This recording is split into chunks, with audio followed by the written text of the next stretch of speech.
Hi, and welcome to video 3. So video 3, I'm going to explain the importance about having a plan, right?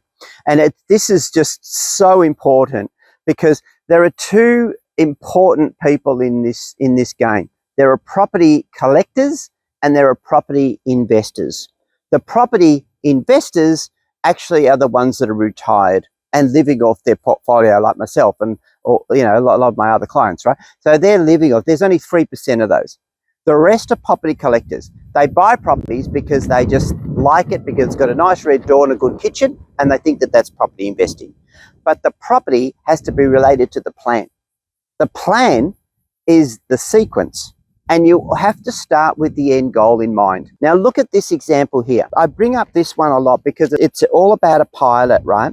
When you go to an airport, you're going to get on a plane, you roll up to the airport, get your ticket, go to the gate, sit at the gate, right? Have a look at that plane. That pilot's on that plane. He's going through paperwork, he's checking it out. He's doing his plan, right? He's doing his plan. So then they say boarding. So we get up, we go to the boarding, scan our ticket, go through, get in our seat. We sit in our seat. Plane hasn't even pushed back yet. Hasn't even pushed back, haven't moved. We sit in our seat. And then I can tell you that that pilot has been on that plane for a good 40 minutes, if it's a domestic flight, more if it's an international flight. That pilot hasn't even pushed back. And he knows how many passengers he's got.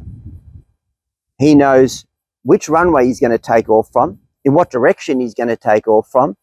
He knows what weight he's carrying. He knows what altitude he's going to fly in. And you know what? He knows what cities he's going to fly over. And you know what? He even knows the temperature it is in the city that he lands. And he has not even pushed back. And this is what I'm saying about your property portfolio, right? We need to start at the end. And then we need to map it out. And we need to have the mapping skills to be able to get you to where you're going to go. Otherwise, your property scenario is just a dream. And you'll become a property collector. We have a 5-step program in the Property Cash Flow Accelerator program, which maps out every step that needs to happen to get you from where you are to where you want to be. And I'm talking where you want to be. Is it $50,000 a year? Is it $100,000 a year? Is it $200,000 a year? You know, this is all the kind of steps that we need to ascertain to work out what that is. From that, what we need to do is we need to work out what income levels you want. And then from that, we need to work out what properties you're going to buy. What incomes are they going to perform? What growth levels are they going to have? What debt levels are they going to have? All of that kind of stuff is in the 5-step program. Our first step is to understand the goal. And you're not going to understand the goal unless you know where you want to be. So that's your first step. How much money do I need to earn from property? Is it 100,000, 200,000, 500,000? Whatever it is, it needs to be a target so that we can plan for that target. Step 2, we determine how many cash flow properties we need in order to get you the income that you're going to need to get you to your goal. In this step, we determine what areas we buy them, what income levels they are, what your debt levels are, what your anticipated growth levels are going to be, because remember, we can't be stagnant. We have to keep buying. Remember in the last video I explained we're going to buy 6 of these in the first 2 to 3 years, right? So they need to be done correctly. We need forecasted future growth. And what do we pursue? What kind of properties do we really want? You know, do we want an established home? Do we want a new home? Do we want 2 incomes? Do we want 1 income? Do we want a development project? Like, what do we want, right?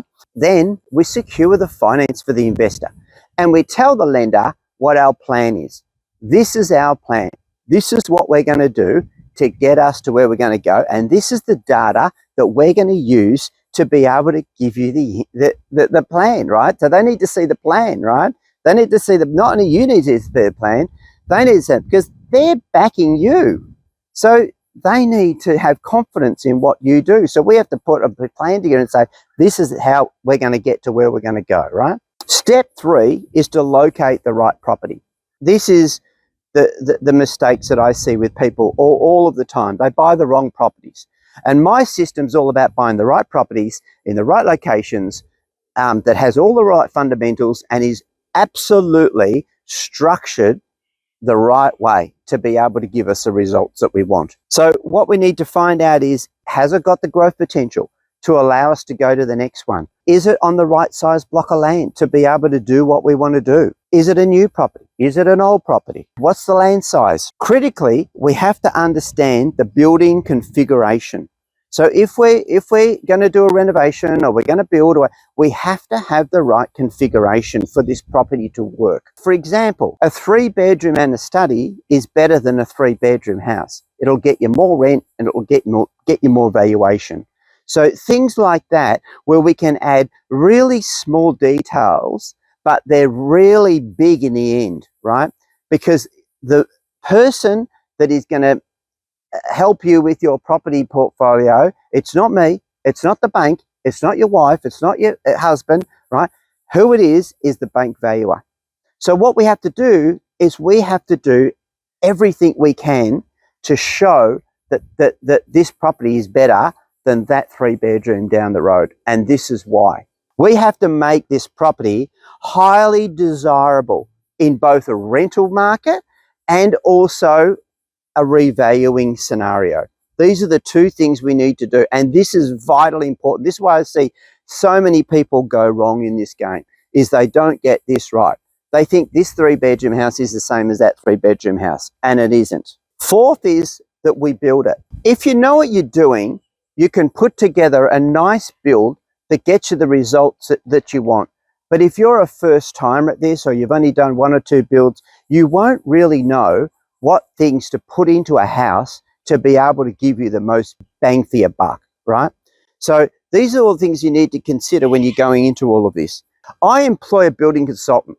He works for me full time. He's got over 40 years building experience. And what we want to do is we want to make a high quality building at the lowest possible price. We negotiate with the builder. We manage the whole process. So I'm talking about colors, I'm talking about lot sizes, lot configurations, I'm talking about what additional extras can we put into this house to get us more rent. The management side of it is massively important. The project is scrutinized by my building consultant, who manages this whole process from start to finish. We handle everything. We know all of the pitfalls that all of the people make in building new properties. We know the market well, and we know the return on investment that we already want from this property. For example, a bench tops, which is better, bench tops, stone or laminate, which is going to give you more bang for buck. Step number 5, which is vitally important, and that's the revaluing of the property. What we want to do is we want to use that equity that we've created. Remember in video 1, I spoke about manufactured growth, right?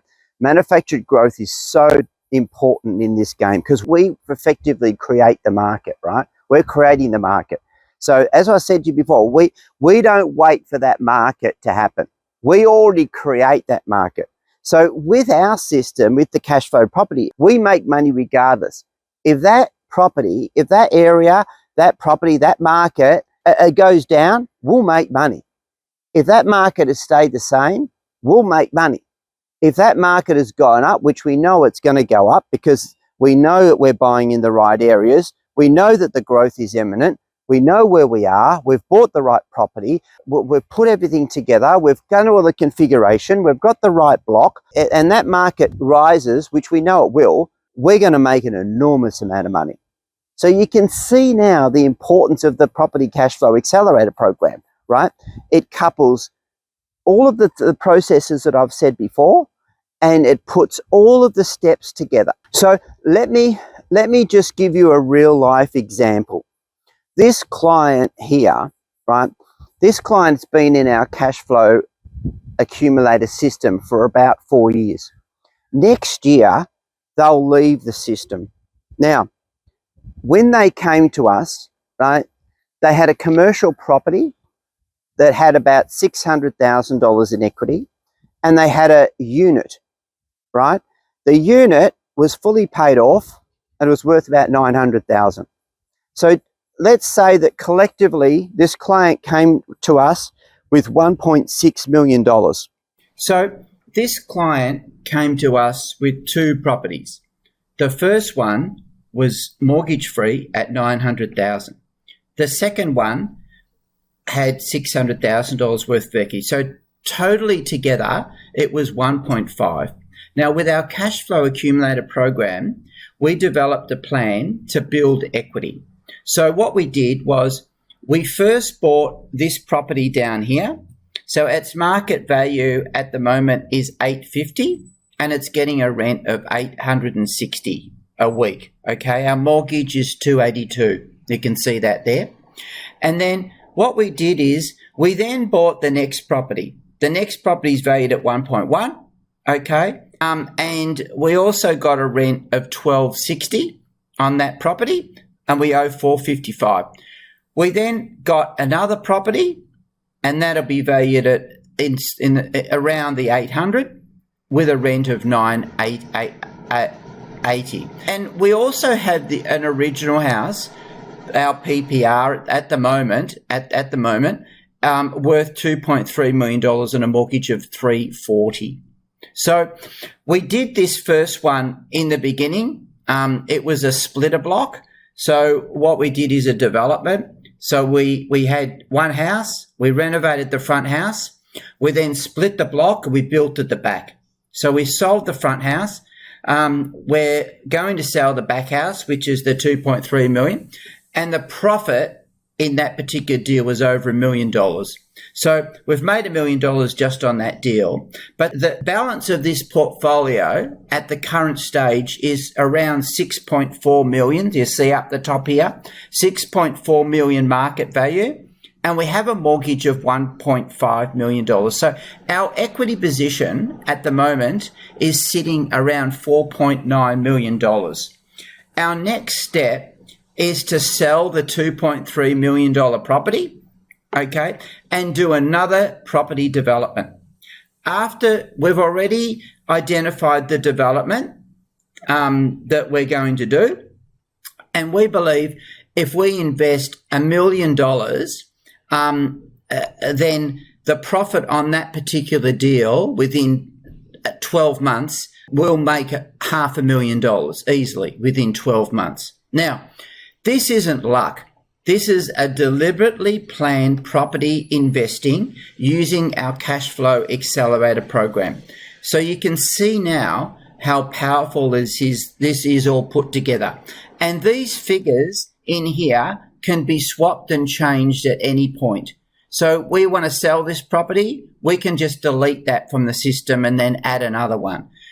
Conversely, if we want to have a look at buying another one and how that would look in the portfolio later on, then we can do that also. The other thing we can do is that we could leave this portfolio and just let it go, right? And just don't do anything to it. So here you can see that I've put in a goal here of 3 years because I think that we'll be in and out well and truly within 3 years.